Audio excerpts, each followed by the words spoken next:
చింతపండు, పచ్చిమిర్చి చట్నీ. టేస్ట్ చాలా చాలా బావుంటుందండి. అన్నంలోకి, దోసలోకి, చపాతీలో కూడా బావుంటుంది. ఇది చేయడం చాలా సింపుల్ పద్ధతి.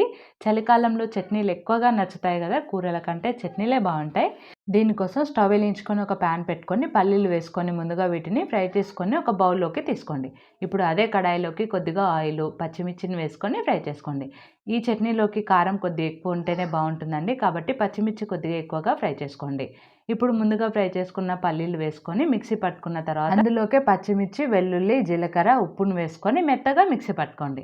ఇప్పుడు ఇందులోకి అరగంట ముందుగా నానబెట్టుకున్న చింతపండు వాటర్‌తో సహా వేసుకొని మెత్తగా మిక్సీ పట్టుకోండి.